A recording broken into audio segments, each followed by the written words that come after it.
આમ આદમી પાર્ટી દ્વારા આયોજિત ગુજરાત જોડો યાત્રા અંતર્ગત ગઈકાલે 5મી ડિસેમ્બરે જામનગરમાં યોજાયેલી બાઇક રેલી અને જાહેર સભામાં મોટો રાજકીય હંગામો થયો હતો.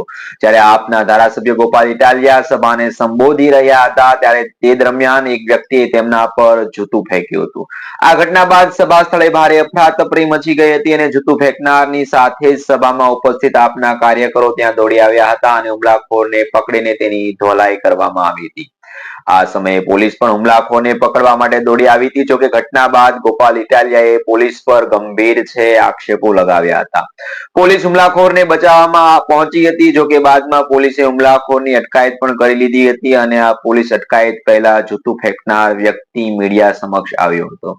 પોતાનું નામ છત્રપાલસિંહ જાડેજા અને મહેમાન ગામનો રહેવાસી હોવાનું તેમણે જણાવ્યું હતું. ત્યારે તેણે આ કૃત્ય પાછળ ચોંકાવનારું કારણ પણ આપતા જણાવ્યું હતું કે અગાઉ ગુજરાત રાજ્ય સરકારના તત્કાલીન મંત્રી પ્રદીપસિંહ જાડેજા પર ગોપાલ ઇટાલિયાએ જાહેર સભા દરમિયાન જૂતું ફેંક્યું હતું અને તે સમયથી મને વસવસો રહી ગયો હતો. આજે મોકો જોઈને મેં મારા સમાજનો બદલો વાળ્યો છે અને આનાથી મને સંતોષ થયો છે. ત્યારે ગોપાલ ઇટાલિયા પણ શું કહે છે સાંભળીએ તેમને. ગઈકાલે કોંગ્રેસના માણસે મારા ઉપર જૂતું ફેંક્યું. મને કઈ વાંધો નથી. મેં તો કાલે જ કીધું કે હું માફ કરું છું. એ માણસ સાથો બન્યો છે. એને ક્યારેક અંદાજ આવશે, અહેસાસ આવશે કે એને ખોટું કામ કર્યું છે. કેટલાક લોકોએ મજા લીધી અને એવું કીધું કે ભાઈ ગોપાલ લઈ પેલા આવું કરતો હતો અને આમ હતું તેમ હતું. હું એનો તો જવાબ આપું જ આપું, પણ એની પહેલા કે ગઈકાલે જે ઘટના બની એમાં મારું લગભગ 10 થી 15-20 મિનિટનું ભાષણ મારું આગળ વધી ચૂક્યું છું. 15 મિનિટથી હું બોલતો હતો. તમે વિડીયોમાં જોઈ શકશો. અનેક ચારે બાજુથી લોકો મોબાઈલમાં રેકોર્ડિંગ કરતા હતા. ક્યાંય સ્ટેજની આજુબાજુ, આગળ પાછળ, ઉપર નીચે, દૂર દૂર સુધી પોલીસ વાળા કઈ ઉભા નતા. મારું પોતાનું ધ્યાન હતું કેમ કે હું તો સાવ આગળ આવીને ઉભો વાત કરતો હતો. અચાનક જ મારું 10-15 મિનિટનું ભાષણ પૂરું થયું. એના પછી અચાનક જ 2 કોન્સ્ટેબલો આવ્યા ચાલતા ચાલતા સ્ટેજની જમણી બાજુ એકદમ મારી નજીકમાં ઉભા રહી ગયા. બીજા 2 કોન્સ્ટેબલ ડાબી બાજુ આવીને ઉભા રહી ગયા. એક પીઆઈ આવ્યા, એક એએસઆઈ આવ્યા, એક સબ ઇન્સ્પેક્ટર આવ્યા. એમ મળીને કુલ 8-10 પોલીસ વાળા આવીને અચાનક સ્ટેજની આજુબાજુ ગોઠવાવા લાગ્યા. જનતા અને હું તો ભાષણ કરતા કરતા જોઈ રહ્યો હતો કે અચાનક કેમ એટલા બધા પોલીસ વાળા આવ્યા, અને જનતા પણ જોઈ રહી હતી કે અચાનક એટલા બધા પોલીસ આવીને ગોઠવાવા કેમ લાગ્યા. કશું જ નતું. કોઈ સિંગલ પોલીસ વાળો માણસ સ્ટેજની આજુબાજુમાં નતા. 15 મિનિટના ભાષણ પછી અચાનક પોલીસ વાળા આવ્યા. એ પોલીસ વાળા પોતે જ આ કોંગ્રેસી માણસને લઈને આવેલા. કોંગ્રેસી માણસ આવીને ટોળામાં બેઠો અને પોલીસે જેવો ઈશારો કર્યો તરત જ એને એનું જે કઈ કામ હતું એ કર્યું. પોલીસ એકચ્યુઅલમાં ખરેખર એને એસ્કોર્ટ કરવા આવી હતી કેમ કે પોલીસને અને પેલા કોંગ્રેસી બંનેને ખબર હતી કે જૂતું ફેંકશે અને કદાચ પબ્લિક ઉશ્કેરાઈ જાય અથવા પબ્લિક ટોળું થઈ જાય ને કઈ જપાજપી થાય તો પોલીસ વાળા એડવાન્સમાં જૂતાની ઘટના બનતા પહેલા એડવાન્સમાં આવી અને પેલા માણસને પ્રોટેક્શન આપવા માટે અને પબ્લિક ટોળામાં ઘેરી ન લે એટલે એને એસ્કોર્ટ કરીને લઈ જવા માટે પેલા પોલીસ ગોઠવાઈ ગઈ. પછી પેલો માણસ, પછી જૂતું, પછી ફટાફટ પોલીસ આવીને પેલાને પકડીને લઈ જવાની કોશિશ કરે છે. એ દરમિયાન જનતાનું ટોળું થયું અને પછી તો ટોળામાં તો શું બોલવાનું, શું થયું શું ના થયું. એનો સીધો અર્થ એ છે કે કાર્યકર્તા કોંગ્રેસી છે, પણ પોલીસે કોના કહેવાથી કોંગ્રેસી કાર્યકર્તાને સપોર્ટ આપ્યો? ભાજપના કહેવાથી. ભાઈ પોલીસ તો દારૂની, ડ્રગ્સની, જુગારની, બળાત્કારની એફઆઈઆર લખવા તૈયાર નથી, તો આ કોંગ્રેસી માણસને બચાવવા માટે કેવી રીતે આવી ગયા? તો સાફ છે ગઈકાલની ઘટના પરથી કે કોંગ્રેસ અને ભાજપ બંને ભેગા મળી અને જામનગરની અંદર મારી ઉપર હુમલો કરવાની કોશિશ કરી, એમાં પોલીસે પેલા માણસને પ્રોટેક્શન આપ્યું. અત્યારે જયારે હું આ બોલી રહ્યો છું ત્યારે મારી ઘડિયાળમાં 12:37 થયા છે. આજે 6મી તારીખના 12:37. હજુ સુધી એ માણસ ઉપર કોઈ પોલીસ કાર્યવાહી નથી થઈ. હું તો એફઆઈઆર કરવાનો નથી, મેં તો એને માફ કરી દીધો છે કે એ આથો બન્યો છે અને એની ભૂલનો અહેસાસ થશે, ઈશ્વર એના પરિવારને ખુશ રાખે એવી પ્રાર્થના કરી અને મેં છોડી દીધું છે. પણ સામાન્ય સંજોગોમાં આવું કંઈ પણ બને તો પોલીસ જાતે ફરિયાદી બનીને એફઆઈઆર પણ કરતી હોય છે, 151 કરતી હોય છે, 2-4 દિવસ જેલમાં રાખતી હોય છે. આ કિસ્સામાં આટલી બધી મહેરબાની કેમ? અમારા આમ આદમી પાર્ટીના ધારાસભ્ય હેમંત ખવા પહેલા કોંગ્રેસ પાર્ટીમાં કામ કરતા હતા, એટલે આ ભાઈ પણ કોંગ્રેસી છે, એટલે બંનેના જૂના ફોટા લાવી અને ટીવીમાં એજન્ડા ચલાવવામાં આવ્યો કે આમાં શું છે શું છે શું છે. ભાઈ આસારામની સાથે પણ નરેન્દ્ર મોદીનો ફોટો છે, તો શું એનો અર્થ શું કાઢવાનો?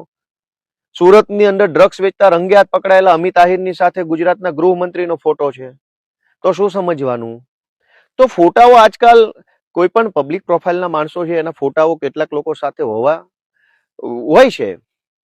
હોય છે, પણ સવાલ એ નથી કે આ કોંગ્રેસી માણસ જે જામનગરમાં આવ્યો હતો એનું કોની સાથે ફોટો. સવાલ એ છે કે પોલીસ એને એટલી બધી મહેરબાની કેમ? કમસે કમ 151 તો પોલીસે કરવી જોઈતી હતી. પોલીસે 151 પણ નથી કરી. હવે તમે વિચારો કે હર્ષ સંઘવીની સભામાં કોઈ જૂતું ઉછાળી જાય તો શું પોલીસ જવા દેશે? નહીં જવા દે. હર્ષ સંઘવી તો ફરિયાદી નહીં બને, પણ પોલીસ ફરિયાદી બનશે. શું કામ? કેમ કે એમને મેડલ જોતા હોય છે, પ્રમોશન જોતા હોય છે. હર્ષ સંઘવી સાહેબની નજરોમાં ગુડ બોય બનવું હોય છે. કેટલાક લોકોને કમરના પટ્ટા ગળામાં પહેરવા હોય છે. તો દોસ્તો, આ ઘટનામાં સાફ છે કે ભાજપ વાળા, ભલે ભાજપ તો ભાજપના નેતાઓનો તો ધંધો જ આવો છે કે અમે કોઈ ષડયંત્ર કર્યું, અમે કોઈ આમ તેમ કર્યું. ભાઈ, અમે ષડયંત્ર કર્યું છે તો તમે પકડો એ માણસને, એની પર એફઆઈઆર કરો, એની પાસેથી તપાસ પુરાવા લઈ લો. વોટ્સએપમાં, ફેસબુકમાં, ફોનમાં કોની યારે વાત કરી છે, કોને ષડયંત્ર ગોઠવું, કોને કોને પૈસા આપ્યા, નથી આપ્યા, છોડી કેમ દીધો? અત્યારે પોલીસે એની ઉપર કોઈ કાર્યવાહી નથી કરી. એનો અર્થ એ કે પોલીસે એને સપોર્ટ આપ્યો છે પૂરેપૂરો ગોપાલ ઇટાલિયા પર જૂતું ફેંકવા માટે. હવે બીજો મુદ્દો એ છે કે ભાજપ અને કોંગ્રેસને આવા કૃત્યો કરવા માટે સમય મળી રહેશે, માણસો મળી રહેશે, પણ સામાન્ય જનતાનું કામ કરવા માટે એની પાસે સમય નથી. ગુજરાતમાં માવઠું આવ્યું, હજારો ખેડૂતોને આજની તારીખમાં કાણી કોડી મળી નથી. કેટલાક લોકોને થોડા ઘણા પૈસા કદાચ મળ્યા હશે એવું માની લઈએ, પણ હજારો ખેડૂતોએ ફોર્મ ભર્યા છે, કોઈના ખાતામાં પાવલી આવતી નથી.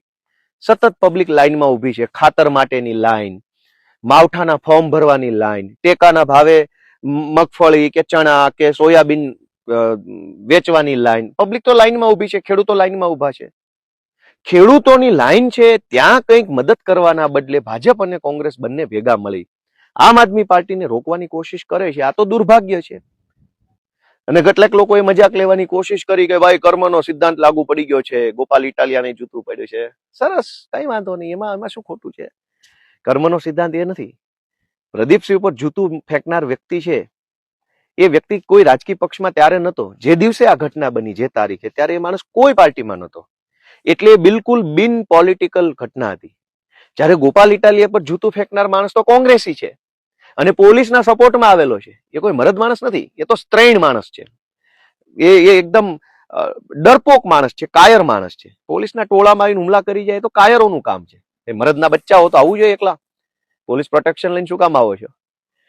પ્રદીપસિંહની જે ઘટના બની છે એ ઘટના બિન પોલિટિકલ માણસ છે. એનું આજ દિવસ સુધી એ ઘટના બની તે દિવસે કઈ પાર્ટીના કયા નેતાના કહેવાથી કર્યું તે ઘટના બહાર સામે નથી આવી. એટલે કે એ બિન પોલિટિકલ છે.